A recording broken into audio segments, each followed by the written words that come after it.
Asante sana. Yellow Wagoners. Mheshimiwa Rais hivi sasa nampisha Maalim Abdul Rahman atakayetuletea shairi linalosema Rais, tutakukumbuka kwa legasi yako bora. Abdul Rahman ni mwalimu wa madrasa brigedi ya 4. Anazungumza pia kuhusu maendeleo humu nchini, zana za vita kwenye serikali yako. Karibu sana. Naipiga ya mgambo, naomba nisikizeni,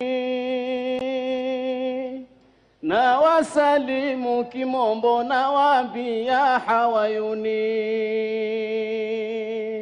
Hakika ninalo jambo nataka kuwajuzeni, tutakukumbuka sana kwa legasi yako bora. Uhuru uloyafanya, wallahi thank you so much. Wamekutambua Kenya, twakupenda sikufichi. Wale wakuhanya wagizani bila tochi, tutakukumbuka sana kwa legasi yako bora. Mambo sasa dijitali wa Kenya twajionea, katufanyia sahali mwendo katupunguzia. Kenya twamiliki reli lenye kasi ya kishua, tutakukumbuka sana kwa legasi yako bora. Maendeleo metenda bila hata wasiwasi, vyakula, nyumba, viwanda kwa ile yako legasi. Wewe ndiwe wetu nyonda, daima tutakumisi, tutakukumbuka sana kwa legasi yako bora. Zana zote za kivita zitele serikalini, usalama umekita baharini na nchini. Hakuna tena uskota, twaishi kama peponi, tutakukumbuka sana kwa legasi yako bora. Ongera twakupa hai kwa uongozi jamili, Mola akupe uhai na nguvu kama jabali. Kenya sasa ni Dubai, huduma kila mahali, tutakukumbuka sana kwa legasi yako bora. Umeboresha huduma kwenye yako serikali, kila kambi Kenya nzima mejenga hospitali. Jeshi sasa liko wima, afya zao wazijali, tutakukumbuka sana kwa legasi yako bora. Tumpe makofi. Ndugu zangu goodbye, I am winding up. Nimechoka niko hoi, nataka nikanywe supu. Mkinge na maadui raisi wetu muhibu, tutakukumbuka sana kwa legasi yako bora.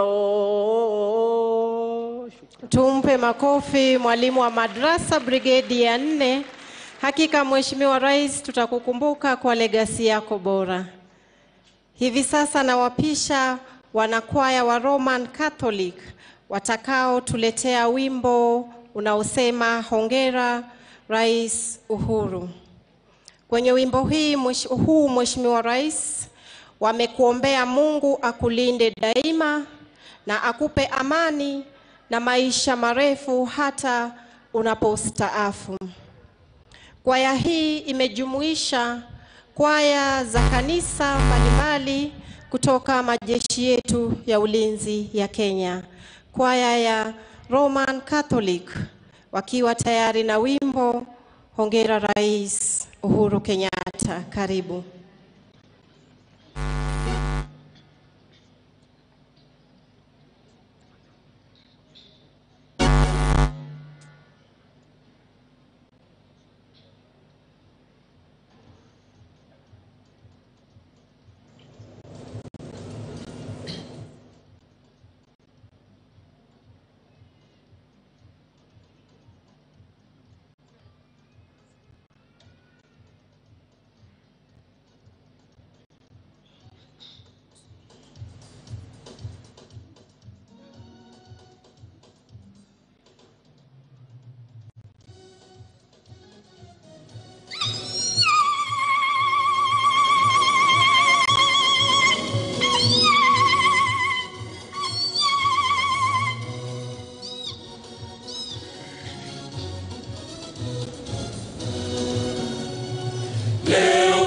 Siku ya furaha, leo ni siku ya heshima, leo ni siku ya shukrani, ni siku ya kukupongeza kwa dhati Rais wa Jamhuri.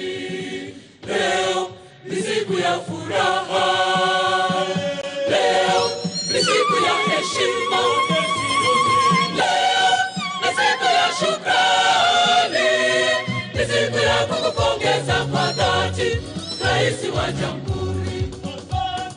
Kwa yale umefanyia taifa letu, pokea shukrani zetu. Kwa yale umefanyia taifa letu, pokea shukrani zetu. Leo ni siku ya furaha, leo ni siku ya heshima, leo ni siku ya shukrani, ni siku ya kukupongeza kwa dhati Rais wa Jamhuri. Leo ni siku ya furaha, leo ni siku ya heshima, leo ni siku ya shukrani, ni siku ya kukupongeza kwa dhati Rais wa Jamhuri. Katika mda wako sote tumeyaona, katika nchi yetu kwa njia mbalimbali.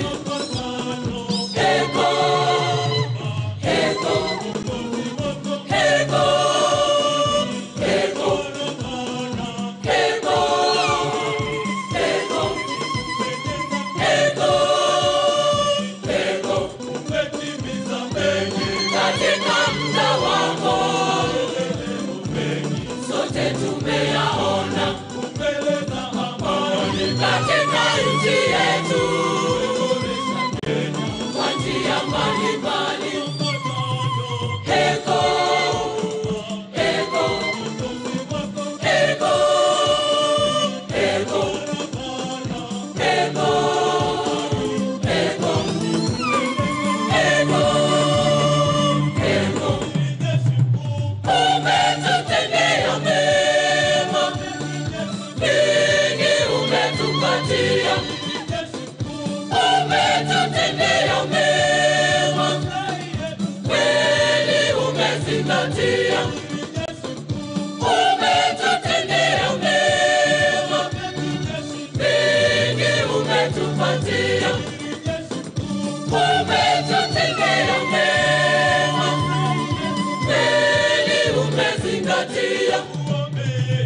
Mungu daima, Mungu daima, Mungu daima, Mungu daima, Mungu akulinde daima, Mungu daima, Mungu akulinde daima. Tuwape makofi mazuri. Makofi tafadhali kwa wanakwaya wetu wa Roman Catholic na wimbo wao Mungu akulinde daima. Hivi sasa tutapata burudani kutoka Maroon Commandos na wimbo wao Charonyi ni Wasi. Karibuni Maroon Commandos.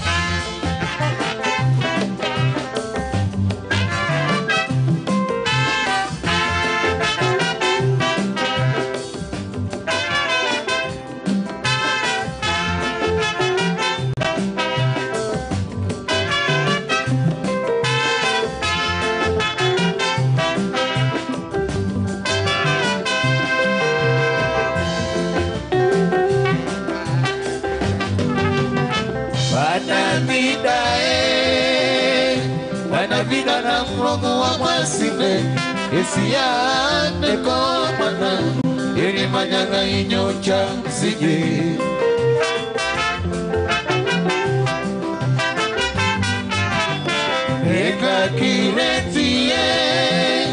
Eka kiretie lansenirive Ninakoye bane sinibinana Nikuanikia babarua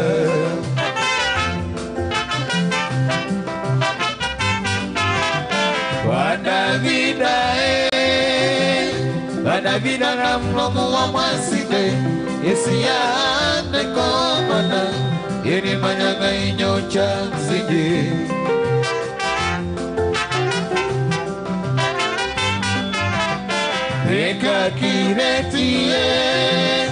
Eka kiretie lamsedirive Inangoye bane chinibinana Nikuanikia babarua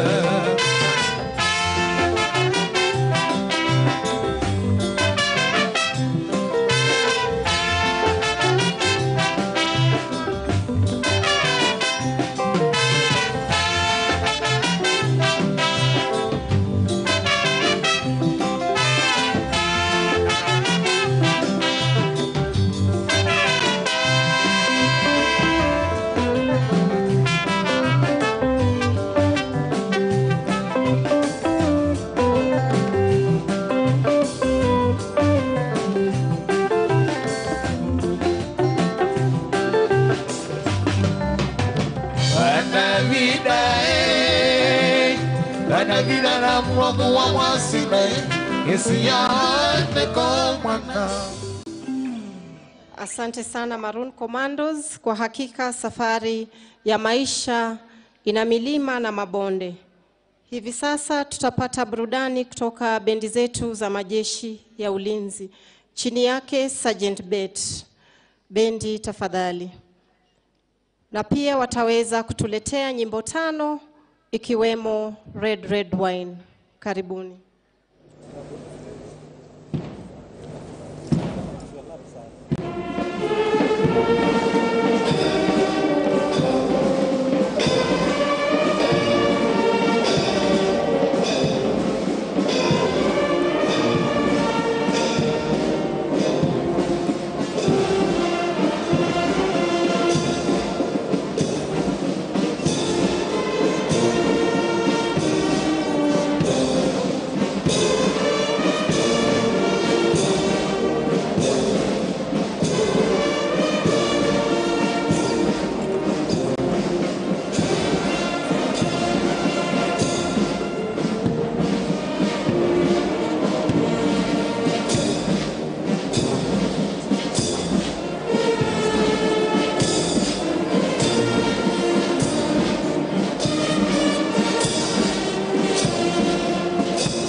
Tuwape makofi bendi za majeshi ya ulinzi baada ya kuweza kutuandalia siku ya leo burudani safi kabisa, wakiweza kuondoka hapa uwanjani.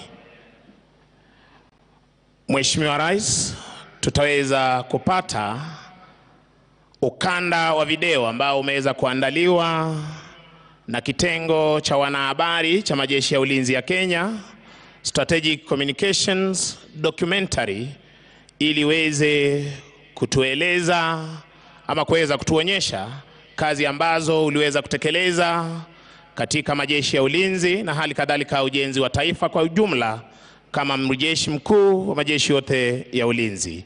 Studio, iwapo mko tayari, tafadhali tuweze kupata hii military documentary ambayo itaweza kutuonyesha kazi mbalimbali alizotekeleza Mheshimiwa Uhuru Kenyatta akiwa Rais wa Jamhuri ya Kenya na amiri jeshi mkuu wa majeshi yote ya ulinzi.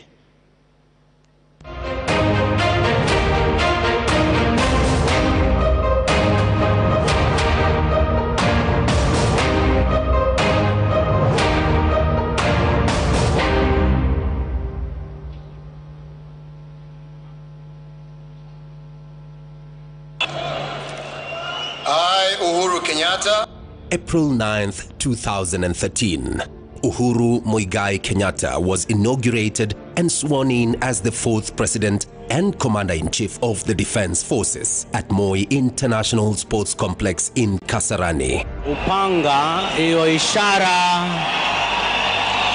ya kwamba amekuwa amiri jeshi mkuu wa majeshi yote ya ulinzi.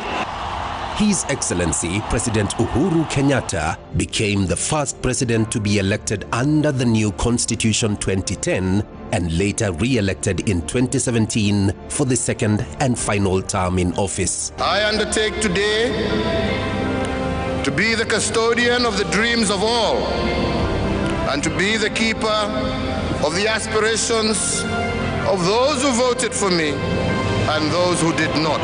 From the onset of his tenure, President Uhuru Kenyatta focused on, among other things, national security and defense of Kenya's territorial integrity.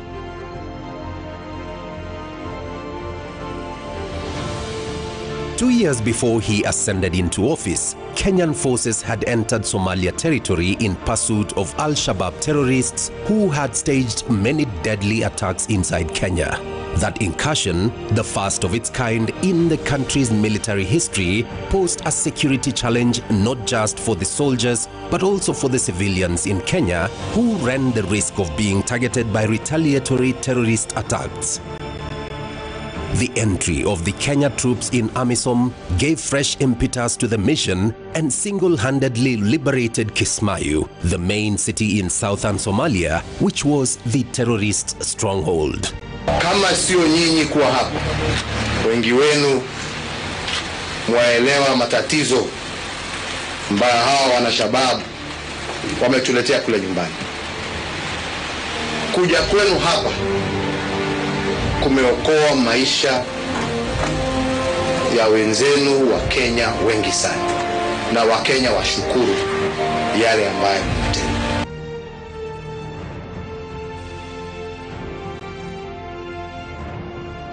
In other peace support operations, Kenya has re-engineered its participation in peacekeeping through a more focused approach. Currently, Kenya is participating in many UN missions with a quick reaction force as part of the MONUSCO.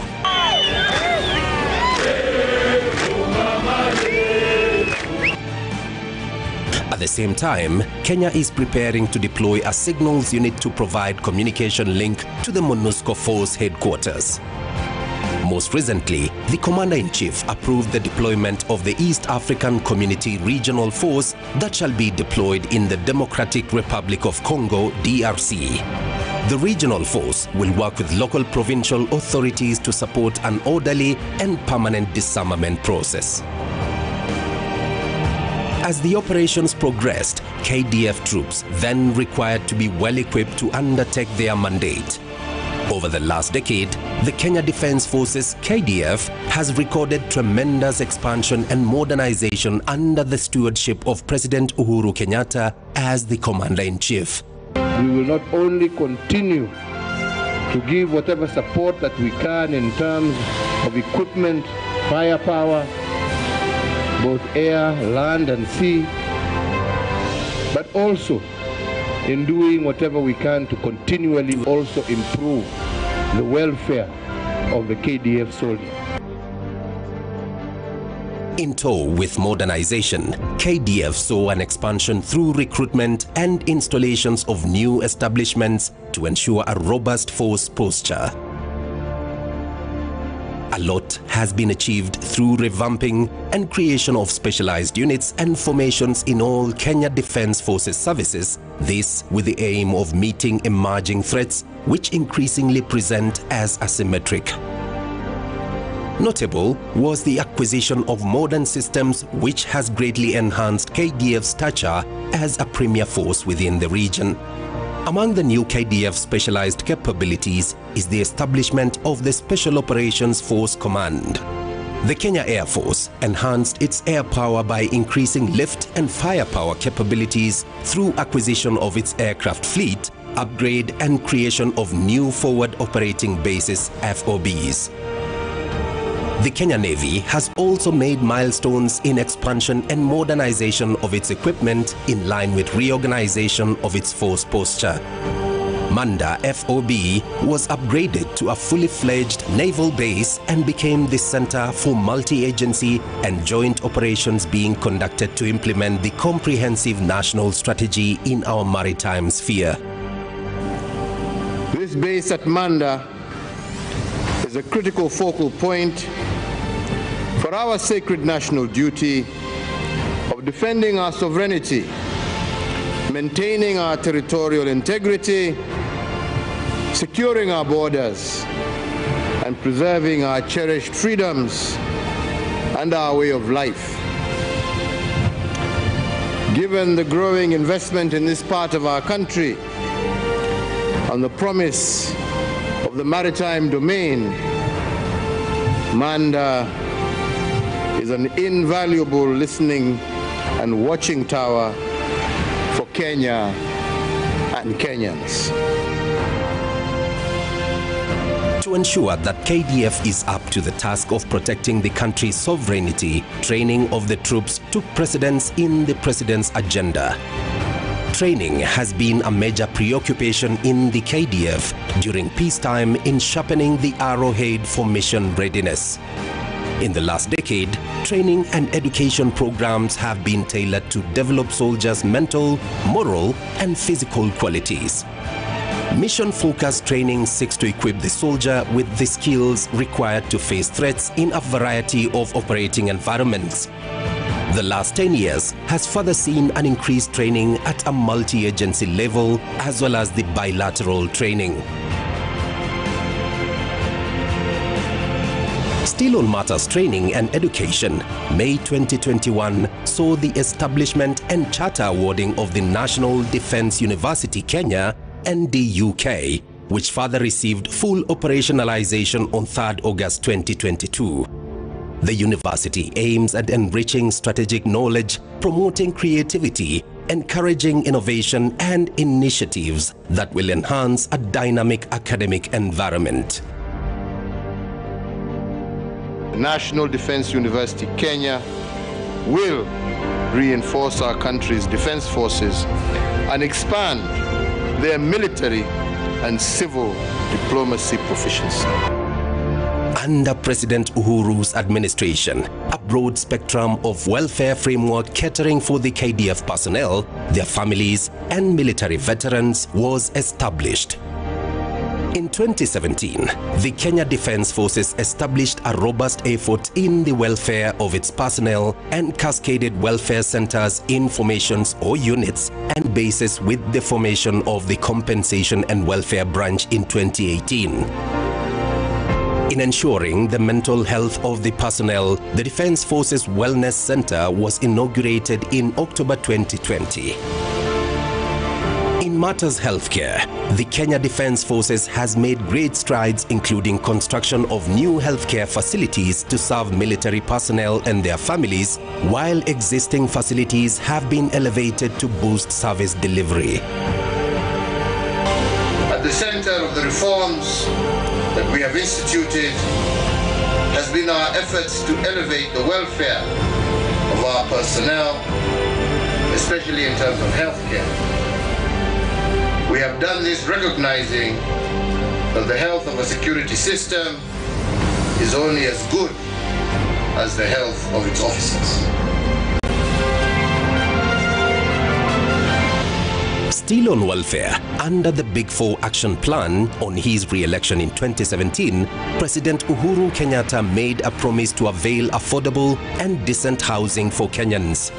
To this effect, the president and his administration embarked on an ambitious project of constructing housing units in various parts of the country. Notably, the Defense Forces focuses on establishing affordable housing for each service personnel in contribution to the Affordable Housing Action Plan. Sites for the project include 15 acres parcel of land at Roysambu in Nairobi, 300 acres at Kwambuzi in Nanyuki, 10 acres at Nyali Barracks in Mombasa, 21 acres at Laned Barracks, and 200 acres at Gilgil Barracks in Nakuru County. As a secondary role, KDF is mandated to assist and cooperate with other authorities in situations of emergencies and disasters. The last 10 years has seen KDF provide support to civilian authority through evacuation of citizens from collapsed buildings and floods, water provision through sinking of boreholes, construction of dams and water ponds, environment preservation through tree planting under the Environment Soldier Program, provision of health assistance through mobile health camps, among other activities.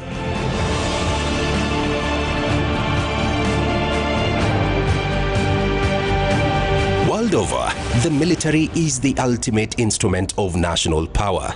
Cognizant of this fact, President Kenyatta, as the Commander-in-Chief, paid a close attention to ensuring that the capacity of the Kenya Defense Forces is built beyond defense of Kenya's borders to playing a greater role in national development.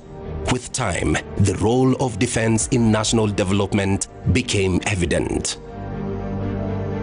As a result, the Kenya Defense Forces have been involved in numerous activities that have seen it interact with the citizenry and has in turn boosted trust and confidence of the civilians in the institution of the military operations. In 2017, the government embarked on national developments under the Big Four Action Plan. We want to put enough food on our tables, and we want a lower cost of living. I have come up with 4 responses to these concerns, and I call them the Big Four: food security, affordable housing, manufacturing, and affordable healthcare for all. In its contribution to food security, the Kenya Defense Forces is credited for the successful implementation and management of the Kenya Defense Forces food processing factory in Gilgil. Through the Gilgil-based factory that was officially commissioned by the Commander-in-Chief, the military has been drying fresh vegetables in times of plenty to be used in times of drought and famine. The restoration of the Kenya Meat Commission and establishment of the Kenya Shipyard Limited has also brought to the fore critical enablers in the food security pillar. Under President Uhuru's stewardship, Kenya Meat Commission has been turned around into a profit-making venture besides providing market for livestock. On the other hand, the establishment of the Kenya Shipyards Limited at the Kenya Navy Base, Mtongwe, as well as the Kisumu Shipyard will improve the naval capabilities while at the same time contributing to the growth of the blue economy. It's a culmination of dedicated hard work, commitment from both the KDF and their partners, Damen of Netherlands, who have actively worked together to have us reach this point. Having commenced 4 years ago, this completion heralds a new chapter in shipbuilding and repair in Kenya, and I do believe this will also form the bedrock for our sustainable transformation of our ocean and blue economy.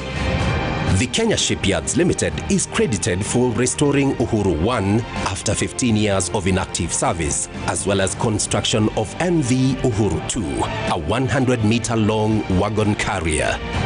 On infrastructure development, KDF engineers were tasked to rehabilitate the then-stalled Nairobi-Nanyuki and Nairobi-Kisumu meter gauge railway lines. The rehabilitation is aimed at spurring economic growth in the regions where the railway line traverses.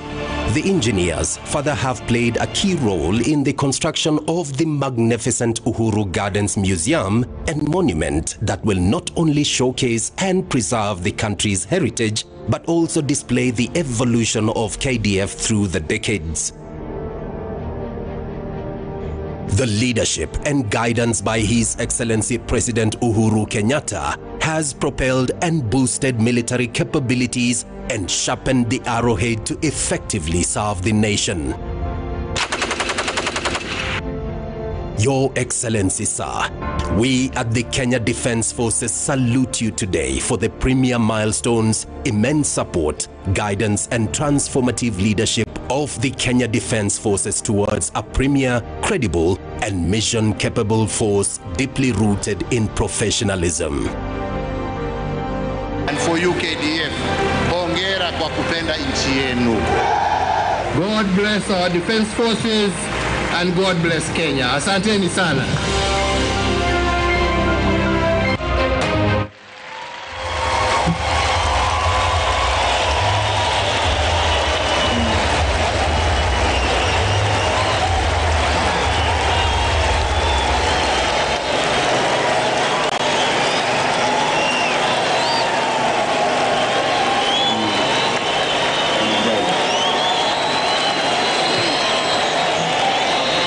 Mheshimiwa Rais, umeweza kushuhudia jinsi majeshi ya ulinzi ama familia ya majeshi ya ulinzi, the Kenya Defence Forces, wakiwa na furaha kwa kazi uliyotekeleza chini ya uongozi wako. Na twazidi kusema asante sana Mheshimiwa Rais. Basi Mheshimiwa Rais, hivi sasa nitamwalika Luteni Kanali Mwachinalo aweze kuendelea na kipindi ambacho kitaweza kufuata. Lieutenant Colonel Mwachinalo, sir.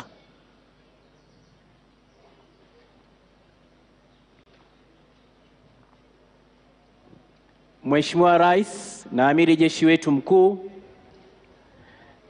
kwa idhini yako naomba kuendeleza sherehe ya kutoa zawadi. Zawadi 6 za kwanza zitamwendea mama wa taifa Bi Margaret Kenyatta. Watakaompa zawadi ni wafuatao: Military Wives Association of Kenya almaruf kama MWAK. Atakayewasilisha zawadi hii ni mwenyekiti wao mama yetu Bi Tabitha Kibochi. Jeshi la Ulinzi litatoa zawadi yake.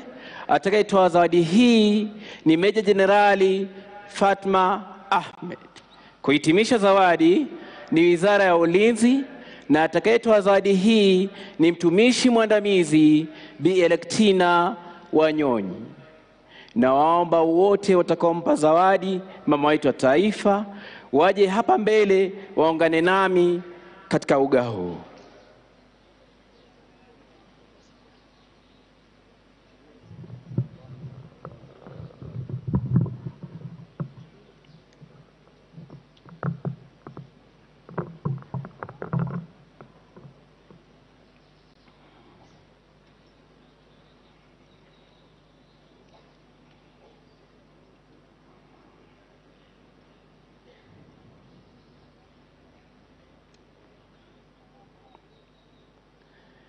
Mama wetu wa taifa, kwa heshima na unyenyekevu na kukaribisha uje upokee zawadi zako.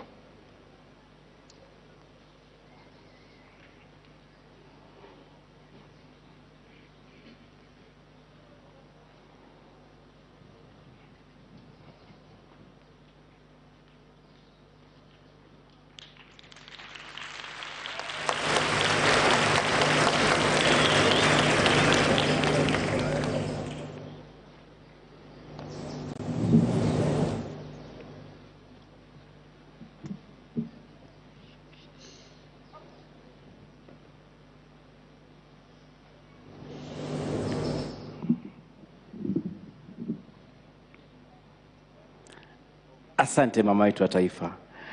Mama wetu wa taifa, kama nilivyotangulia kusema, zawadi ya kwanza itawasilishwa kwako na MWAC, yani Military Wives Association of Kenya. MWAC wamesindikizwa katika kupeana hii zawadi na watoto wa shule ya msingi ya Moi Air Base. Watoto hawa wanatoka kutoka grade ya 4 na ya 5. Wana shairi anaoanikiwa We Salute You.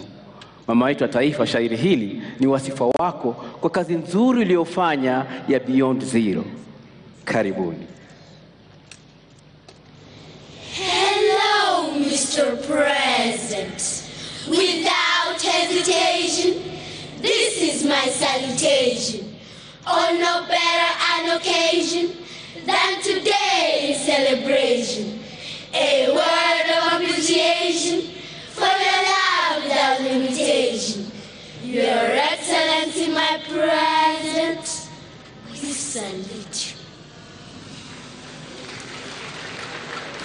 But Mr. President, we stand here before you with thanksgiving for giving us a treasure freely. A great social activist, apparently, and a Kenyan educator consistently. Her Excellency, Meme Margaret.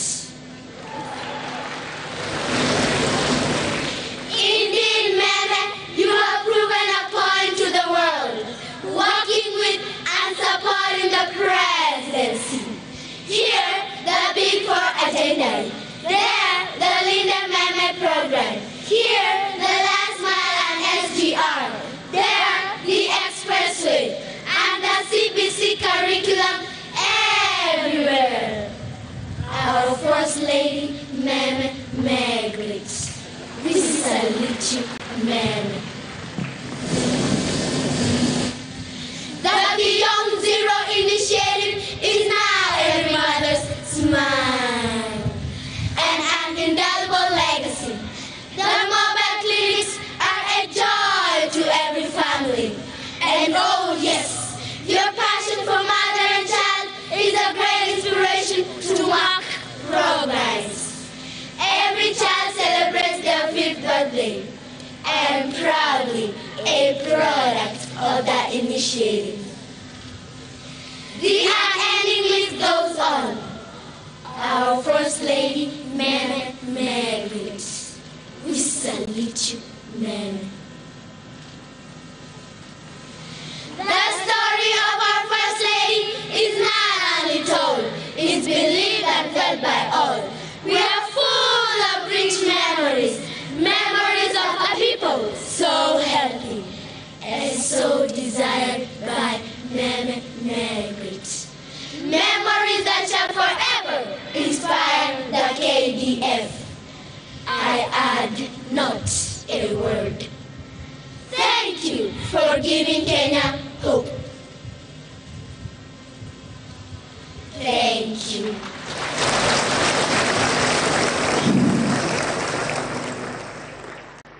Asante sana. Mama wetu wa taifa, labda nikujuze tu kidogo kuhusu MWAC. MWAC ilianzishwa rasmi tarehe 17 mwezi wa 3 mwaka 2021. Maono ya MWAC ni kustawisha familia zote za wanajeshi, wanaohudumu, waliostaafu, wajane na mayatima. Ili kutimiza maono haya, mikakati ya MWAC imo ndani ya nguzo 6. Nguzo hizi ni elimu, afya, ushauri, burudani, makazi na wastaafu. Mama yetu wa taifa, MWAC inakukabidhi leo zawadi 2. Zawadi ya kwanza, mama yetu wa taifa, ni mchoro. Ukitizama vizuri, mama yetu wa taifa, utapata ni familia ya mwanajeshi. Ni familia iliyojaa bashasha. Bila shaka ni familia iliyopata huduma bora ya elimu na afya. Mama yetu wa taifa, zawadi hii inaleta kumbukumbu ya ari yako ya kutaka kustawisha familia za Wakenya wote. Ni bayana kwamba kupitia kampeni yako ya Beyond Zero umefikisha kliniki 47 kwa serikali zote za kaunti. Kliniki hizi 47 zimeimarisha mfumo mzima wa rufaa. Hivi punde Wakenya milioni 14 wanafurahika na huduma za afya. Umeweza kuchangisha zaidi ya milioni 600 ili kuimarisha afya za Kenya. Mama wetu wa taifa, mafungamano ya mwaka na kampeni yako ya Beyond Zero itastawisha hali familia za Wakenya wote. Tunakuomba mama wetu wa taifa, kwa unyenyekevu uridhie zawadi hii.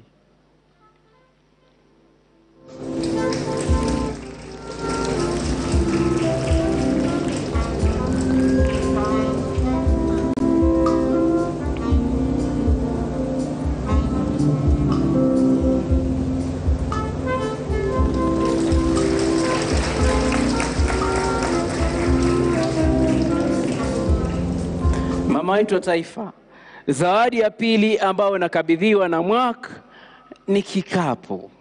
Kikapu hichi mama wetu wa taifa kimetengenezwa na mjane. Huyu mjane amenufaika kutokana na ushauri ambao mwaka walimpa. Ndani ya kikapu hichi mama wetu wa taifa utapata mpango mkakati, yani strategic plan ya mwaka. Si tu utapata jarida la kumbukumbu la kusherehekea mwaka wa kwanza tangia kuanzishwa rasmi kwa mwaka. Mama wetu wa taifa, kikapu hichi unapoenda kustaafu kitakuwa muhimu sana katika kubeba amana zako. Mama wetu wa taifa, kikapu huanzia kwa kitovu. Kitovu kinaashiria uhai. Uhai unanasibishwa na mwanamke. Nyuzi ama zile nyuzi zinazosuka kikapu zinaashiria mashikamano. Hivyo basi tunakuombea mama wetu wa taifa, ukiwa pamoja na Mheshimiwa Rais, mashikamano ya milele daima. Mama wetu wa taifa, kwa heshima tunakuomba uridhie zawadi yetu hii.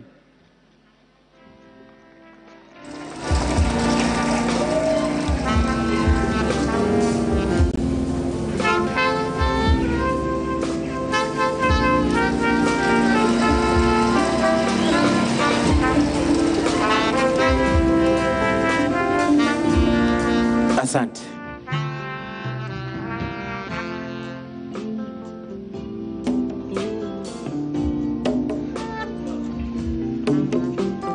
Mama wetu wa taifa, zawadi inayofuata inawasilishwa kwako na Jeshi la Ulinzi.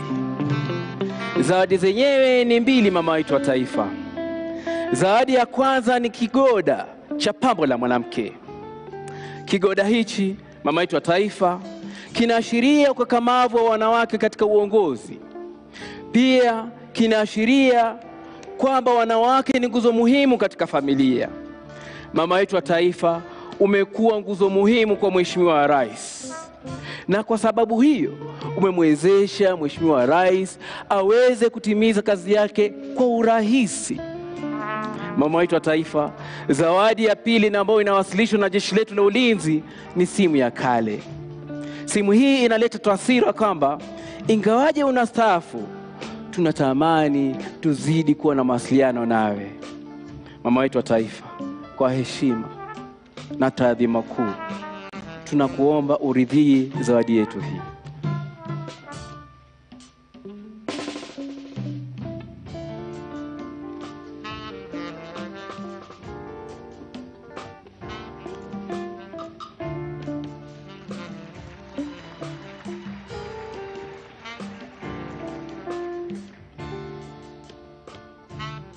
Asante.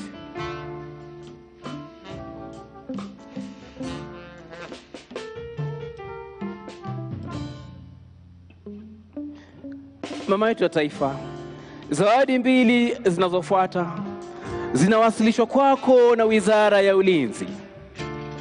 Zawadi ya kwanza ni kinyago cha mabata maji. Kinyago hichi cha mabata maji, mama yetu wa taifa, kinaashiria upendo, neema, uzuri na haiba ya kupendeza. Bila shaka sifa hizi zote unazimudu. Mama yetu wa taifa, jozi ya mabata maji huashiria mashikamano ya milele. Hivyo basi tunazidi kuwaombea wewe ukiwa pamoja na Mheshimiwa Rais, muwe na mashikamano ya milele daima. Mama yetu wa taifa, tunakuomba kwa unyenyekevu uturidhie zawadi hii.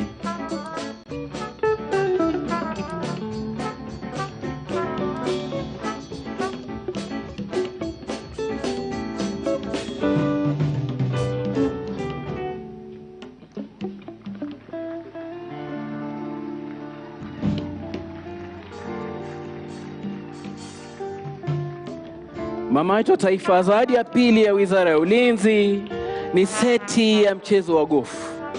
Seti hii ya mchezo wa gofu, mama yetu wa taifa, wakati unapoenda kustaafu, itakuwa muhimu katika kuboresha afya yako. Si tu itakuwezesha wewe kupata marafiki wapya na kudumisha wale wa zamani.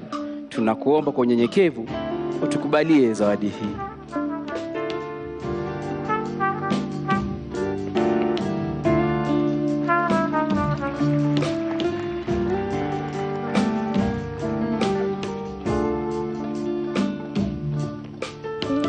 Asante.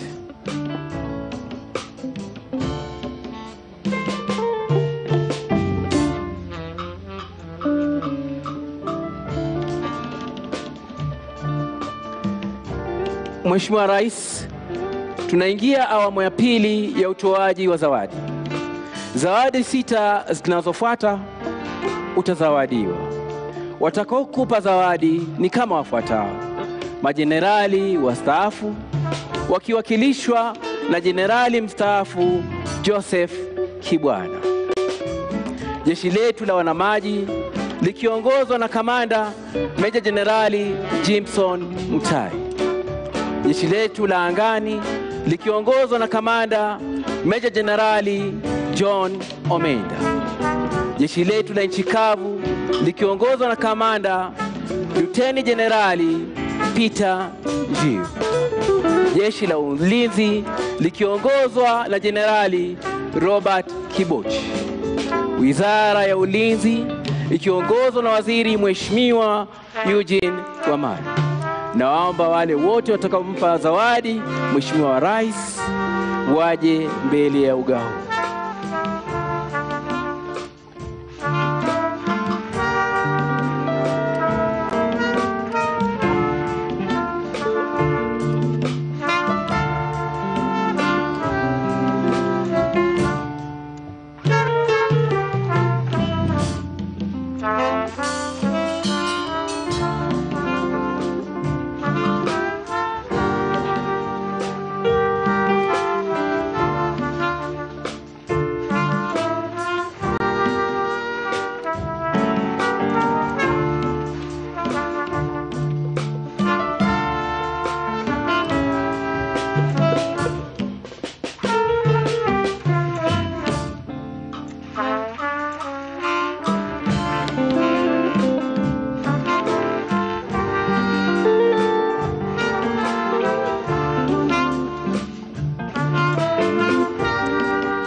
Mheshimiwa Rais, kwa unyenyekevu na heshima na kukaribisha uje upokee zawadi zako. Mheshimiwa Rais.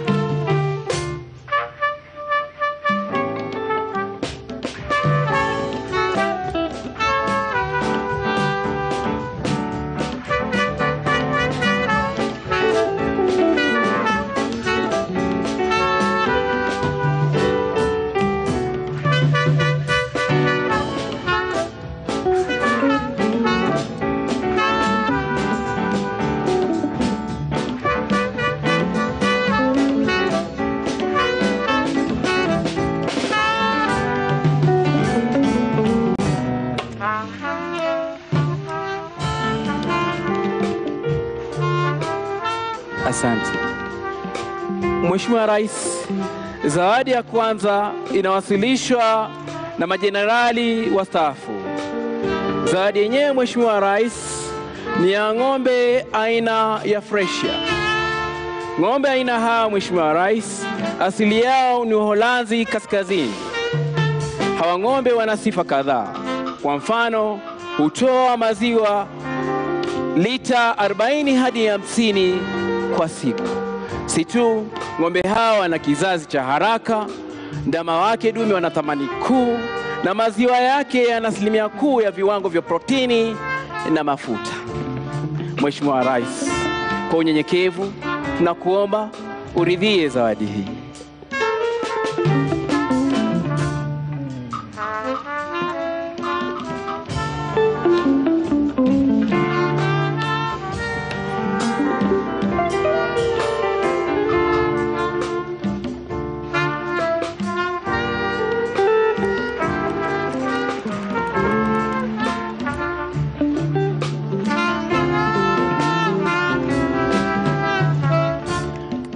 Mheshimiwa Rais, wanajeshi waliostaafu pia wana zawadi yao. Zawadi yenyewe ni kinyago cha simba anayeelekea kustaafu. Mheshimiwa Rais, zawadi hii inaleta taswira ya ujasiri, heshima na mrahaba. Mheshimiwa Rais, wanajeshi waliostaafu wanarejesha shukrani zao kwa kuweza kuweka sahihi ule mswada wa wanajeshi waliostaafu. Umeimarisha hali zao na za familia zao. Mheshimiwa Rais, kwa unyenyekevu tunakuomba utukubalie zawadi hii.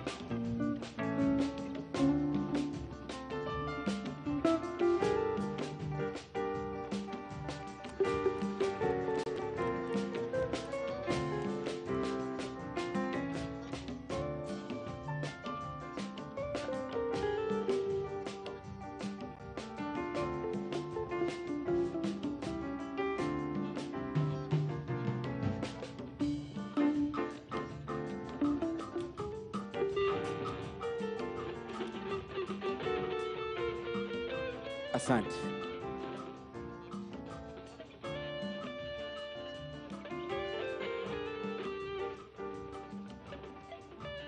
Mheshimiwa Rais, zawadi inayofuata inawasilishwa kwako na jeshi letu la wanamaji. Zawadi yenyewe ni ya mbuzi aina ya boa. Asili ya mbuzi hawa ni Afrika Kusini.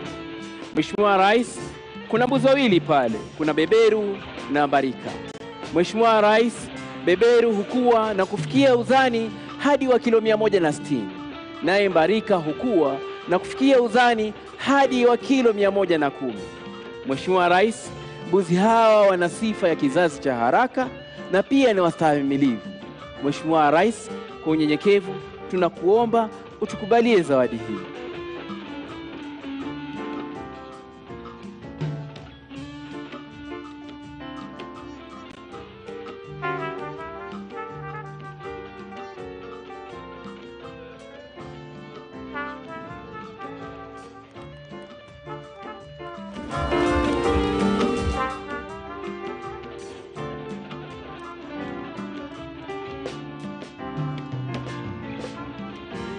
Asante.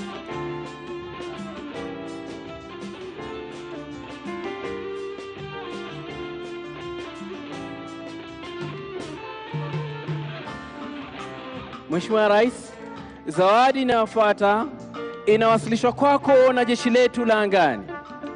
Zawadi yenyewe Mheshimiwa Rais ni ya kondoo aina ya dopa. Kondoo hawa Mheshimiwa Rais, asili yao ni Afrika Kusini.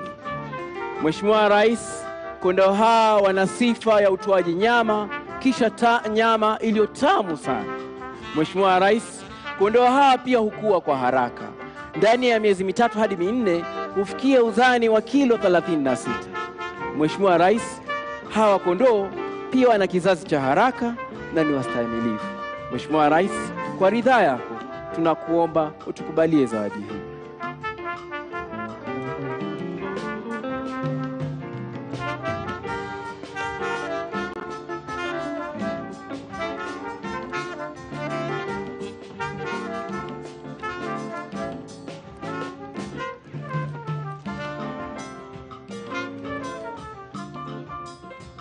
Asante.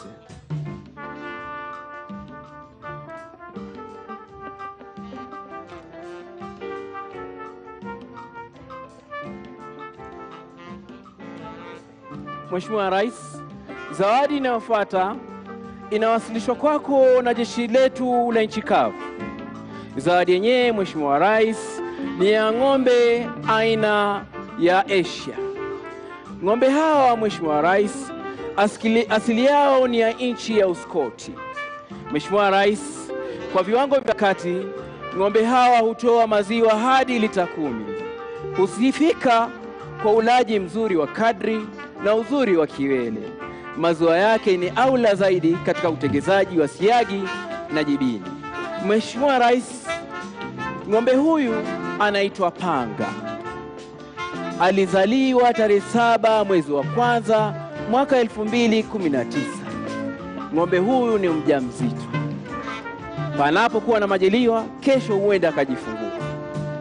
Mheshimiwa Rais, tunakuomba kwa ridhaa yako utukubalie zawadi hii.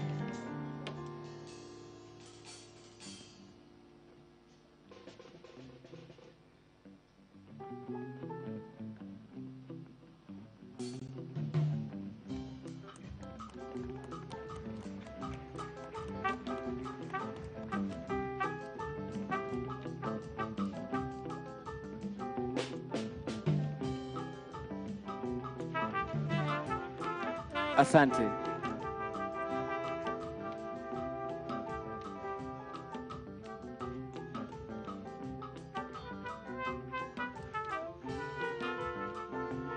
Mheshimiwa Rais, zawadi inayofuata inawasilishwa kwako na jeshi letu la ulinzi.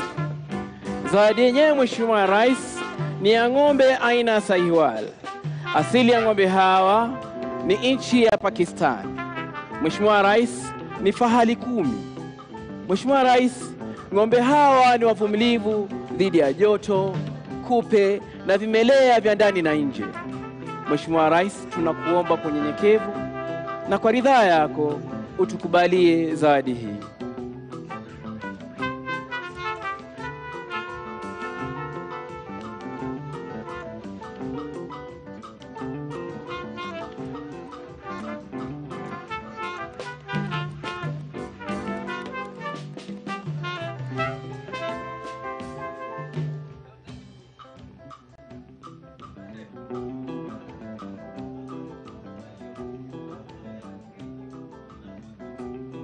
Asante.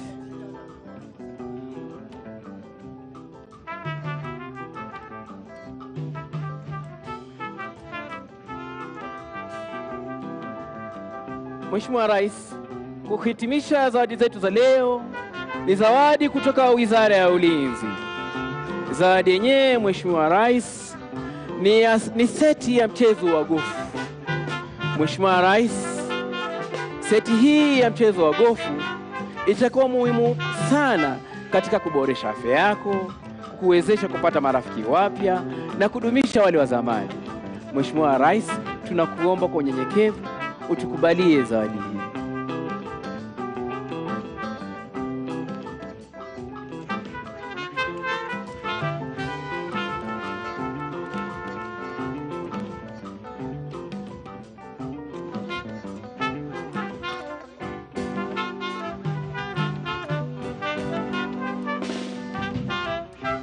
Asante. Mheshimiwa Rais, wakati tunahitimisha zawadi zetu, tunakuomba kwa heshima kuu tuende pembezoni mwa uwanja ili tuweze kufanya maonyesho wa mchezo wa gofu. Baada ya mchezo huu, Mheshimiwa Rais, tunakuomba utukubalie uweze kupiga picha ya jumla na askari wako. Mheshimiwa Rais, pembezoni mwa uwanja.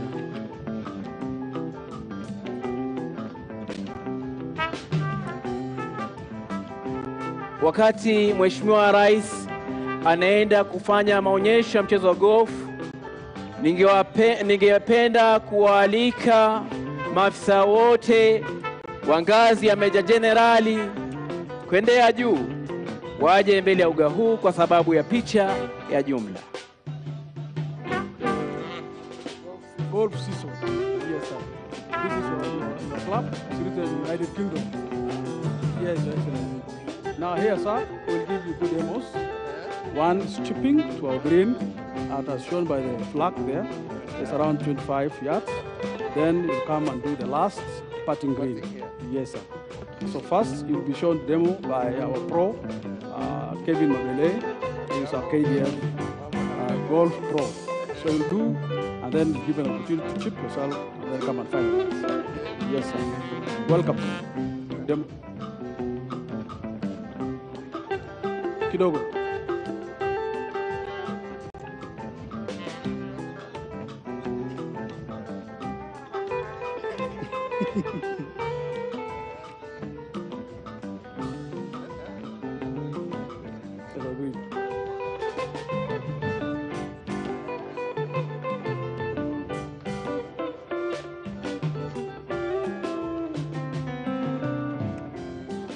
Easy does it, sir. Easy does it.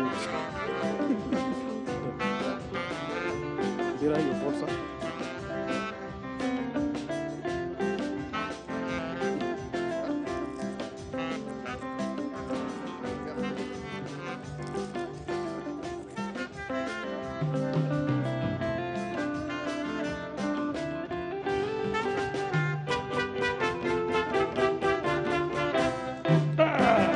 Well out, sir. One more, sir. Let me try with this one. Right-handed.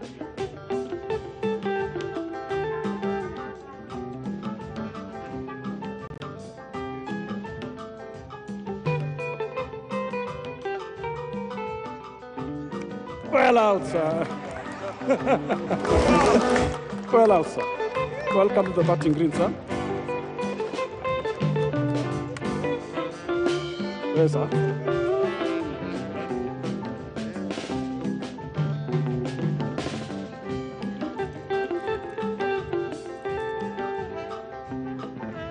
That's a nice one, sir. Thank you very much.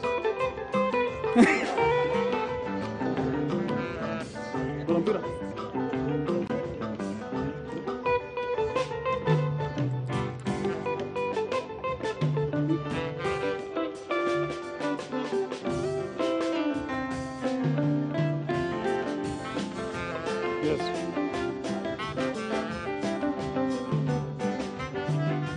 Makofi kwa mama taifa. Makofi.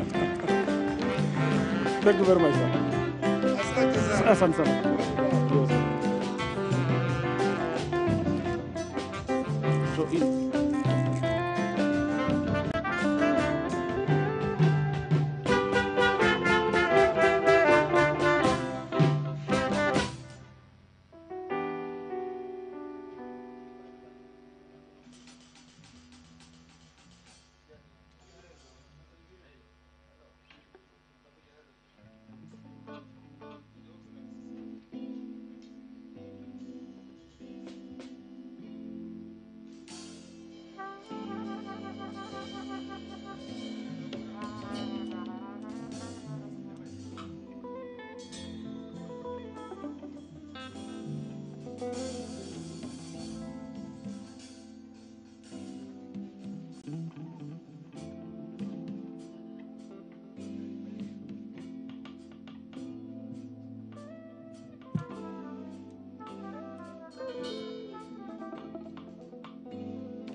Mheshimiwa Rais,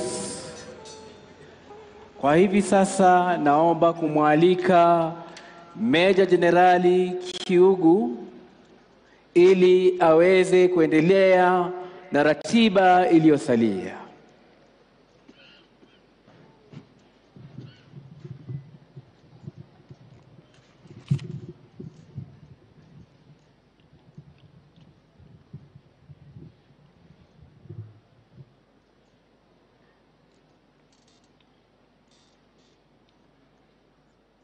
Your Excellency, the President of the Republic of Kenya and Commander-in-Chief of the Defense Forces, Your Excellency, the First Lady, Cabinet Secretaries present, Chief of the Defense Forces, the Vice Chief of the Defense Forces, Principal Secretaries present, service commanders, general officers, both serving and retired, senior officers, members of the Military Wives Association of Kenya, officers, Defense Forces Sergeant Major and Service Sergeant Majors, NCOs, family members, distinguished guests, ladies and gentlemen, na askari wenzangu, KDF,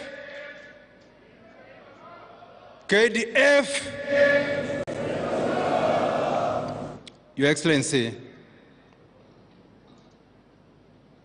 the presentations that have been done before us by adults, family members of the KDF, and our children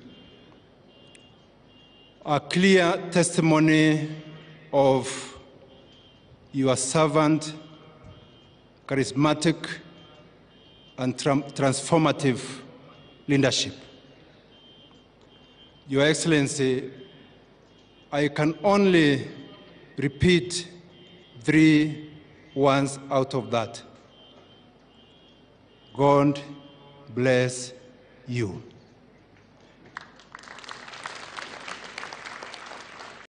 It is now my honor and duty to invite the Chief of the Defense Forces to make his remarks.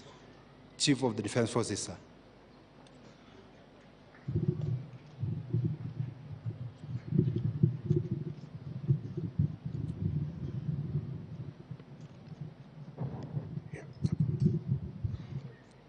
Your Excellency, the President of the Republic of Kenya and Commander-in-Chief, Excellency, the First Lady, Honorable Ministers here present, the Honorable the Attorney General who is with us here, the Principal Secretaries present, the General Officers present, both serving and retired, senior officers, the leadership of MWAC, our families who are here, my fellow soldiers, hamjambo. Hamjambo tena.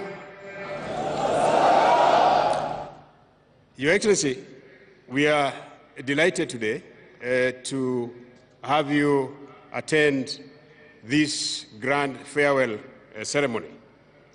It is fitting that the Commander-in-Chief's retirement is not permitted to pass without paying tributes of respect, appreciation, and affection that the KDF has had over the last 10 years. And therefore, sir, allow me, on behalf of all the officers and service members, both serving and retired, including our families here and those who are not here, to thank you very much for taking KDF to very high levels. It is true that as you retire, we'll be left with fond memories of Your Excellency's trust and confidence in this institution of the Kenya Defense Forces. We have, as an institution, developed over the past 10 years huge capacities and capabilities across the entire defense spectrum, and this is manifested to a large extent in the number of troops that we currently have, the number of capabilities that have been shown in the documentary, and it is evident for anybody to see how far we have come. Today, we are proud to have a human resource that is skilled in critical disciplines, ranging from top-notch soldiering, who indeed are the arrowhead of the KDF, to adept logisticians who support the arrowhead in all dimensions. Your Excellency, you must be proud as you relinquish command on Tuesday that you have left behind one of the finest military institutions in this continent. This we continue to promise that we will continue to execute our mandate of protecting the territorial integrity of Kenya in keeping with our motto, Ulinzi Daima. Your Excellency, I know we've been here for long, and with that, sir, allow me once again to, on behalf of the entire KDF fraternity, to thank you very much, and we look forward to interacting with you even in your retirement. May I now humbly invite Your Excellency to address your officers, the service members, and our dear families during this very auspicious occasion. Your Excellency, sir.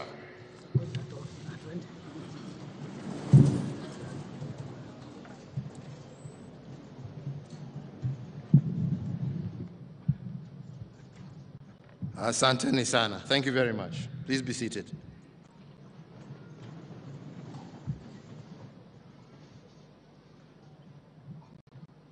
Honorable Cabinet Secretaries here present, CDF, VCDF, service commanders, all general officers serving and those retired, and service members, officers of KDF, your families who are here present, these wonderful school children who have entertained us. Hamjambo. Hamjambo tena. KDF. KDF. Asanteni sana. Mbele ya nisome hotuba kidogo niko naye hapa, ningewauliza kwa heshima ya Malikia ambaye aliaga jana usiku, kama tunaweza tusimame kwa dakika moja ya heshima, kwa sababu tunajua alipata mamlaka yake akiwa kwa nchi hii yetu ya Kenya.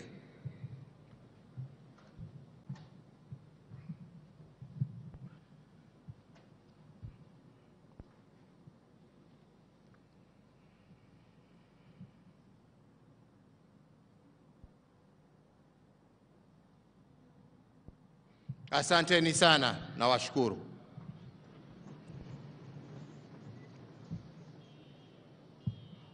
Ladies and gentlemen, since the 9th of April 2013, when I took the office as President of the Republic of Kenya and Commander-in-Chief of the Kenya Defense Forces, it has been a journey that we have walked together as Kenyans. I take this opportunity to most sincerely thank all Kenyans for their extraordinary support which they have lent me, which made and continues to make significant contributions towards the prosperity of our nation. In the past almost decade, we marked a critical stage in the implementation of devolution under the new Constitution 2010. This system of governance was a vehicle of bridging inequalities and enhancing service delivery to our people. And despite challenges under devolved governance, I do believe that Kenya has attained significant social, economic, and political development, and has indeed enhanced its democracy. Our nation, Kenya, continues to be a beacon of peace in the region. The stability and peaceful environment has enabled meaningful development across this country. And to this end, I must note that government institutions collectively undertook various roles to ensure this service delivery. However, it cannot be gainsaid that national security and stability are integral parts of our development. The ever-changing security environment and dynamism called for proactive security apparatuses. The security sector has adequately espoused robust measures to mitigate unprecedented domestic as well as transnational terrorism threats. Indeed, our multi-agency engagement and efforts ensure that the security of our country, but also the stability of our region. And indeed, the commitment of KDF and indeed all our security agencies to performing their duties within and beyond our borders has been priceless. Investing in the capabilities of the security agenda and agencies was critical to my agenda. The modernized capabilities and the infrastructure setting up at strategic locations around the country ensured the security forces effectively undertook their constitutional mandate. In addition, the geostrategic military installations established in various parts of the country are a milestone for national, regional, as well as global security operations. On the other hand, as has been stated, the National Defense University, Kenya, will also spearhead strategic, scholarly discourse in security while safeguarding Kenya's interests in the national as well as in the regional arena. So, ladies and gentlemen, I cannot emphasize enough that a peaceful and stable Kenya is founded on our unity, but also on our patriotism. The cooperation among ministries, departments, and agencies in a whole-of-government approach is vital in safeguarding our unity. And the Big Four agenda, founded on an unwavering desire to transform living conditions, I do believe is a development blueprint to enhance service delivery and to improve lives through providing affordable universal health care, affordable housing, food security, as well as developing manufacturing for jobs. Whereas challenges remain, ladies and gentlemen, I do believe that there are several bright spots and good practices across our 47 counties. In actualizing the Big Four action plan on the affordable healthcare pillar, hospitals have been constructed and rehabilitated across the country in Nairobi, Nyamira, Nyeri, Kiambu, Wajir, Samburu, Busia, just to name a few. But also in recognition of the role played by our security agencies, there has also been significant efforts in the construction of regional KDF hospitals in Nairobi, Isiolo, Eldoret, Nakuru, and soon Mombasa, amongst others, not to mention the police hospital and the prisons hospital, which are also now complete. These facilities will be able to offer specialized health services to all our security forces. So the infrastructure development during my tenure was affirmation of the promise to transform Kenya as a strategic frontier featuring strategic prioritized projects. These include the construction of the SDR, the road network across our country, including the Nairobi Expressway, Kenya's new shipyards in Mombasa and Kisumu, have all put our country on a global trajectory.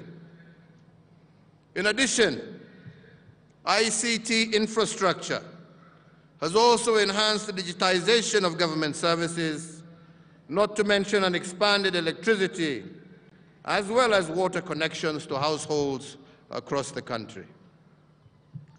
So, ladies and gentlemen, allow me to mention today in particular that women are a pillar of any society that seeks to succeed. They have the potential to influence positive change. And indeed, in the last 10 years, my administration adopted initiatives that saw Kenya spring on the course of realizing gender equality. Policies were championed in government departments and ministries to achieve gender equality and in the empowerment of women in governance. And indeed, today, we have two ladies with us, Ambassador Rachel Omamo, as well as Dr. Monica Juma, who, at one stage or another, were cabinet secretaries in the Ministry of Defense while we also have our First Lady General Officer, Major General Fatuma Ahmed, and I believe that all of this is progress towards involving and ensuring that gender is taken into account in all policies and in all areas of governance. So, ladies and gentlemen, to you, KDF, I want to pay particular tribute. I appreciate the support and participation that KDF has rendered not just in the security sector, but also in our national development. We cannot underscore the incredible role that you have had in rehabilitating key infrastructure across the country that had been once upon a time left dilapidated. The Nairobi-Nyanyuki, the Nairobi-Nakuru-Kisumu meter gauge railway, the Kisumu dockyard, Mbita Causeway, the Kenya Meat Commission, just a few. And all these are a dream that have come true to many Kenyans whose contribution to livelihoods, our people, will be hugely impactful, especially to those who live in pastoral areas who now have a consistent and ready market for their livestock. Furthermore, under the affordable housing pillar, through the public-private partnership, the construction of 3,500 housing units for service members in Nairobi, Mombasa, Nakuru, and Nyanyuki has commenced, as well as the NCO facility that is being developed in Gilgil. To support the preservation as well as presentation of our history and our cultural heritage, the KDF led a multi-agency team in the construction of the Uhuru Gardens National Monument and Museum, which will be a central place for the preservation of our history and heritage. The Defense Forces counter-terrorism efforts, together with those of other security agencies, will continue to be crucial in ensuring our national security. So I salute each and every one of you, ladies and gentlemen, for your commitment and dedication to duty, your selfless service to our country, and I ask that you remain steadfast and support the incoming administration, just like you have supported my administration and that of my predecessors. As we depend on God to protect our beloved country, we all look upon you to implement this prayer by defending our territorial integrity and sovereignty, and by always being mission ready. I want to thank everyone who has walked the journey of building our nation with me, and once again, in particular, the Kenya Defense Forces. KDF oye! KDF oye! Asanteni sana, Mungu awabariki. I will miss you, but we are still together. Asanteni sana. Thank you very much.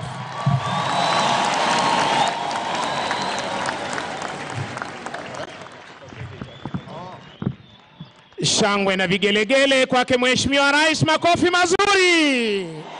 Asante sana Mheshimiwa Rais, nasi pia tutaweza kukumiss upande huu wa pili. Basi Mheshimiwa Rais, wakati wowote tokea sasa tutakuwa tunapokea tamasha la ndege zetu za kijeshi kutoka kwa jeshi letu la wanaanga.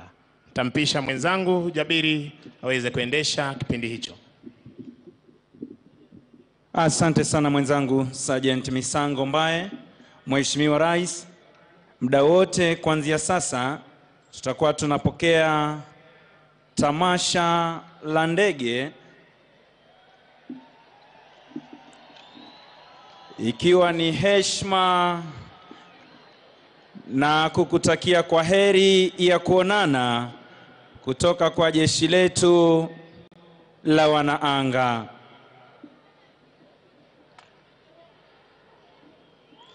Basi kwa utaratibu kabisa, ni ndege aina ya Puma ikilibeba bango linalosema hongera rais wetu. Makofi, shangwe na vigelegele wakati Mheshimiwa Rais anapopokea heshima hii na kwa heri ya kuonana kutoka kwa jeshi letu la wanaanga. Basi asante sana mwenzangu. Mheshimiwa Rais, huo ndio mwisho wa tamasha hizi za kutoka kwa jeshi letu la wanaanga. Hivi sasa tutaweza kuwa na sherehe za machweo ya jua, beating of the retreat by the KDF band. Senior Drum Major, tafadhali wapo uko tayari, uwanja ni wako. Beating of the retreat by the KDF band.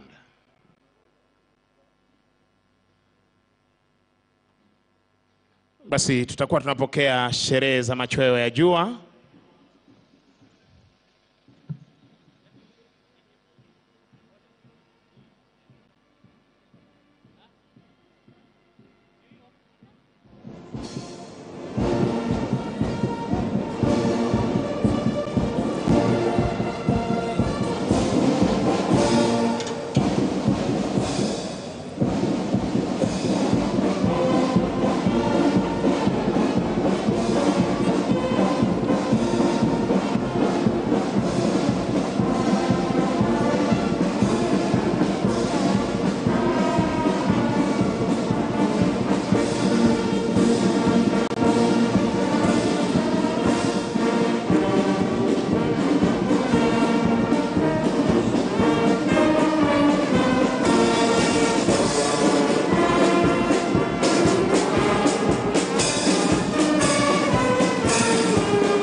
Ni zamu sasa ya mkurugenzi wa muziki Captain Joseph Mthuri kuweza kuchukua nafasi yake tayari kutekeleza wajibu wake siku ya leo.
Kwa heshima naomba sote tusimame kwa ajili ya wimbo wa Injili, wimbo wa kushusha bendera, wimbo wetu wa taifa na wimbo wa Jumuiya ya Afrika Mashariki.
Hivi sasa mwelekezi mkuu wa bendi hizi za majeshi ya ulinzi akija kumwomba kwa heshima Rais wa Jamhuri ya Kenya idhini ya kuweza kuondoa bendi hizi uwanjani.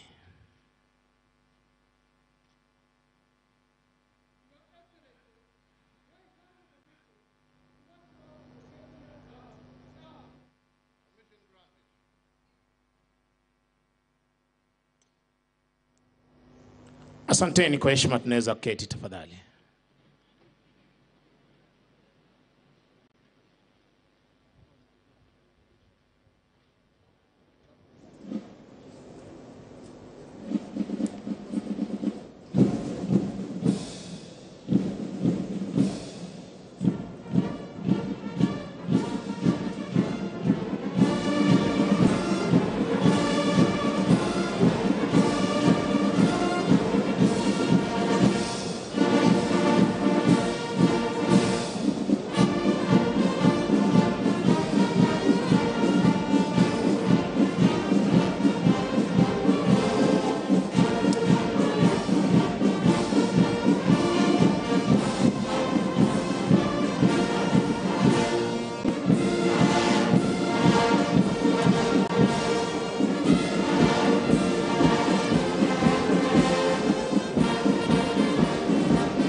Asante sana Mheshimiwa Rais kwa kuweza kupokea saluti hiyo kutoka kwa bendi za majeshi ya ulinzi.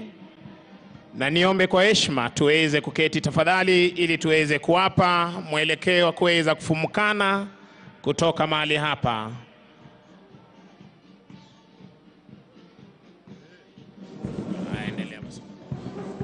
Let us all be seated. Let us all be seated as the CDF escorts His Excellency and the First Lady. All general officers, all serving and retired general officers, and all officers who have been invited to go for the next function, I kindly request you to move in front of the VIP pavilion and you board your respective buses. All other officers who have also been invited, I kindly request you to move to that location in front of the VIP dais and you board your bus. The members of MWAC, your bus will be the one after the retired general officers and protocol officers will be able to show you. Unaangalia Top Plus TV, kilele cha mafanikio.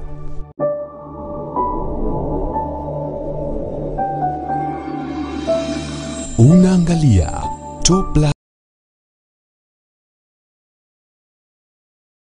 If you are not going to DOD, you'll have your meals in front of the VIP pavilion at the large tent.